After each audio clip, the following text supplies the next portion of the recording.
చూసింటివా దయ్యాలను? ఏ దయ్యం చూసినావు? కురిమిదయాలు చూసాను.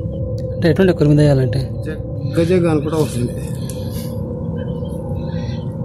అంటే ఇట్లా మంటలు వస్తాయా? ఇట్లా మంటలేక జగ అనుకుంటా అవుతుంది. అంటే గుంపులు వస్తాయా అవి? వరుసగా పోతుడే అంటూ పోతుంది. ఏమనకు అవేమో ఏమనకు దెయ్యాలంటేనే మనకేముంటో ఆలోచన. దెయ్యాలంటే మీద పడతాయి అంచనా ఉంటాయి కదా. ఇప్పుడు మనం ఉన్నామంటే ఇంకా మరిసేట అంత దూరం వాళ్ళకి కనబడుతుండే నాకు రాత్రికి. జగ్గ అనుకుంటా పోతుండే. అంటే రాత్రి కాపలా ఉంటుంటారు రాత్రికి మరిసేట అక్కడ ఉంటుంది. ఊళ్ళో ఉంటే కూడా ఊరు బయటికి వెళ్ళి పోతుండే.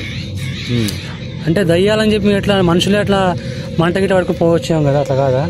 మనుషులు మంట పెట్టుకపోయేది తెలియదు. మంట పెట్టుకపోతారు. కొన్ని దయాలు ఉండే. కురి దయాలు కాకుండా మామూలు ఇంకెంత దయాలు చూసినావా? ఇంకా కొన్ని దయాలు చూసి కొందరు ఎట్లా చూసారంటే ఇట్లే మేకపిల్లి లేక వస్తే దాన్ని ఎత్తుకొచ్చి అది పొంగ పొంగ పొంగ బాగా బరువు అయింది. ఏది ఇంత బరువు అది ఇంత బరువు అనేవారు దిమ్మేసి లేచిపోయింది. ఇక పిల్లి లేక ఎంట పడేది, మేక లేక ఎంట పడేది. రాత్రికి చెల్ల కడిపోతుంటే అట్లా ఉండే కాలం.